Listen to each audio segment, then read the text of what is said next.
Hello, എല്ലാവർക്കും സ്വാഗതം.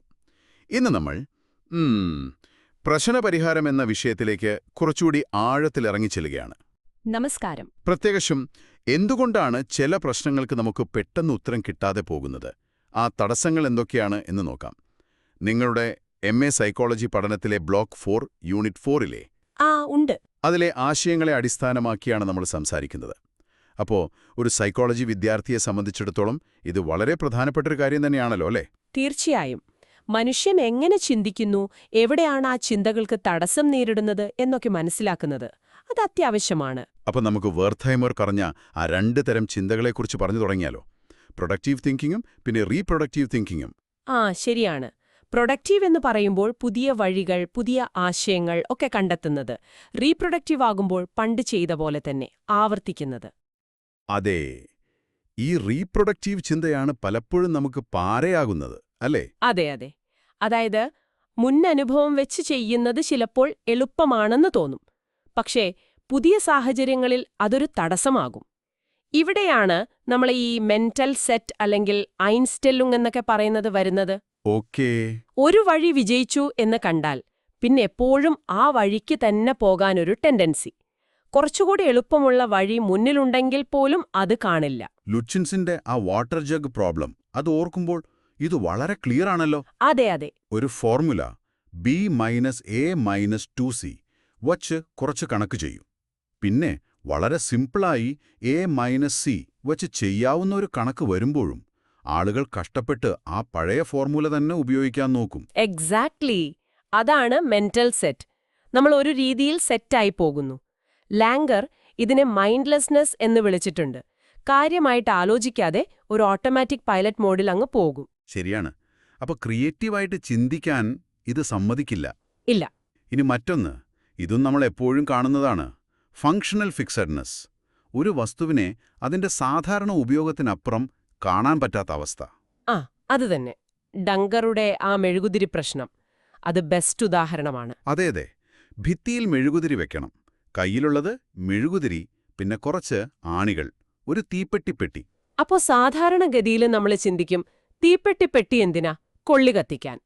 പക്ഷേ ആ തീപ്പെട്ടിപ്പെട്ടിയുടെ പുറംചട്ട ഒരു ചെറിയ സ്റ്റാൻഡ് പോലെ ഉപയോഗിച്ച് അതിൽ മെഴുകുതിരി വെച്ച് ആണിയടിച്ച് ഭിത്തിയിൽ വെക്കാം എന്നുള്ളൊരു ചിന്ത പലർക്കും വരില്ല. കാരണം തീപ്പെട്ടിപ്പെട്ടിയെന്നാൽ കൊള്ളി വെക്കാനുള്ള പെട്ടി എന്ന ചിന്തയിൽ നമ്മൾ ഫിക്സ്ഡായി. അതുപോലെ സിമ്മലിന്റെ കോയിൻ പ്രോബ്ലവും. നാണയങ്ങളെ 3ആയിട്ട് ഭാഗിക്കാൻ പറയുമ്പോൾ നമ്മൾ സാധാരണ ചിന്തിക്കുന്ന രീതി ഒരു തടസ്സമാവുന്നു. അപ്പോ ഒരു വസ്തുവിന്റെ പേരോ അതിന്റെ സാധാരണ ഉപയോഗമോ നമ്മുടെ ചിന്തയെ വല്ലാതെ ലിമിറ്റ് ചെയ്യുന്നുണ്ട്. തീർച്ചയായും. പുതിയ സാധ്യതകളെ അത് ബ്ലോക്ക് ചെയ്യും. ഇതല്ലാതെ വേറെയും തടസ്സങ്ങളുണ്ടല്ലോ, നിങ്ങളുടെ ആ യൂണിറ്റിൽ പറയുന്ന പോലെ. വൈകാരികമായ കാര്യങ്ങൾ ഉണ്ട്. Emotional blocks. അതായത് ഇപ്പോ തെറ്റു പറ്റുമോ എന്നുള്ള പേടി, അത് കാരണം മിണ്ടാതിരിക്കുന്നത്. അല്ലെങ്കിൽ ദേഷ്യം, ആൻസൈറ്റി. ഇനിയിപ്പോ ഒരു പ്രശ്നം വന്നാൽ അതിന്റെ ഉത്തരവാദിത്തം ഏറ്റെടുക്കാനുള്ള മടി. ഇതൊക്കെ പ്രശ്നപരിഹാരത്തെ ബാധിക്കും. പിന്നെ ഈ പെർസെപ്ച്വൽ ബ്ലോക്കുകൾ, പ്രശ്നത്തെ ശരിക്ക് കാണാതിരിക്കുകയെന്നൊക്കെ പറയില്ലേ? അതെ. ഒരു ഇടുങ്ങിയ കാഴ്ചപ്പാട് വെച്ചു പുലർത്തുന്നത്, അല്ലെങ്കിൽ ആവശ്യമില്ലാത്ത ഡീറ്റെയിൽസിൽ കൂടുതൽ ശ്രദ്ധ കൊടുക്കുന്നത്, കാരണവും ഫലവും തെറ്റിദ്ധരിക്കുന്നത്, ഇതൊക്കെ വരും. ബൗദ്ധികമായ തടസ്സങ്ങളും ഇന്റലക്ച്വൽ ബ്ലോക്സും ഉണ്ടാവാമല്ലേ? ഒരു കാര്യം ചെയ്യാൻ ആവശ്യത്തിന് അറിവില്ലാത്ത അവസ്ഥ. തീർച്ചയായും. ആവശ്യമായ വിവരമില്ലായ്മ, അല്ലെങ്കിൽ ഒരു ഫ്ലെക്സിബിലിറ്റി ഇല്ലാത്ത ചിന്താരീതി, ഒരു ഓർഡറില്ലാതെ കാര്യങ്ങളെ സമീപിക്കുന്നത്, ഇതൊക്കെ ഇന്റലക്ച്വൽ ബ്ലോക്സാണ്. പിന്നെ പ്രശ്നത്തെ എങ്ങനെ മനസ്സിലാക്കുന്നു എന്നതും പ്രധാനമാണെന്ന് കണ്ടു. അതായത് ഇൻകറക്റ്റ് റെപ്രസെന്റേഷൻ. അതെ. ഒരു പ്രശ്നം എങ്ങനെ അവതരിപ്പിക്കുന്നു എന്നതിനനുസരിച്ച് അത് എളുപ്പമോ ബുദ്ധിമുട്ടോ ആകാം. ആ നമ്പേഴ്സ് ഗെയിം ഒരു ഉദാഹരണമായി പറയാറുണ്ട്. അതിന് ടിക്ടാക്ടോ കളിയുടെ രൂപത്തിൽ റീഫ്രെയിം ചെയ്താൽ പെട്ടെന്ന് ഉത്തരം കിട്ടും. അപ്പോ പ്രശ്നത്തെ ശരിക്ക് റെപ്രസെന്റ് ചെയ്യുന്നത് തന്നെ പകുതി പരിഹാരമാണ്. ശരിയാണ്. പിന്നെ വൈദഗ്ധ്യത്തിന്റെ, എക്സ്പെർട്ടൈസിന്റെ കാര്യവും ഇതിൽ വരുന്നുണ്ട്. എക്സ്പേർട്സ്, അതായത് ഒരു വിഷയത്തിൽ നല്ല അറിവുള്ളവർ, പ്രശ്നങ്ങളെ അതിന്റെ അടിസ്ഥാന തത്വങ്ങൾ വെച്ച് മനസ്സിലാക്കാൻ ശ്രമിക്കും. എന്നാൽ തുടക്കക്കാർ അവര് ചിലപ്പോൾ ഉപരിപ്ലവമായ കാര്യങ്ങളിലാവും ശ്രദ്ധിക്കുക.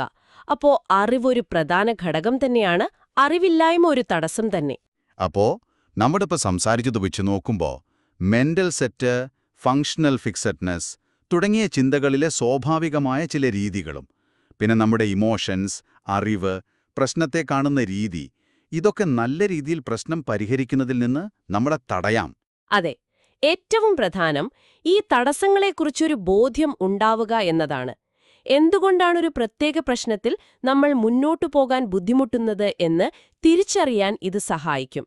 നിങ്ങൾ സൈക്കോളജി പഠിക്കുന്നവർക്ക് മറ്റൊരാളുടെ ചിന്താരീതി മനസ്സിലാക്കാനും ഇത് വളരെ പ്രധാനമാണ്. ശരിയാണ്. ക്ലയൻസുമായിട്ടൊക്കെ ഇടപഴകുമ്പോൾ അവരുടെ പ്രശ്നങ്ങൾ മനസ്സിലാക്കാനും പരിഹാരം കണ്ടെത്താൻ സഹായിക്കാനും ഈ അറിവ് ഉപകാരപ്പെടും. വളരെ നന്ദിയുണ്ട് ഈ കാര്യങ്ങൾ വിശദീകരിച്ചതിന്. പ്രശ്നം വരുമ്പം ഈ അറിവ് നിങ്ങളുടെ ആ ഒരു സമീപനത്തെ മാറ്റാൻ സഹായിക്കുമോ? ഒന്ന് ആലോചിച്ച് നോക്കുന്നത് നല്ലതാണ്.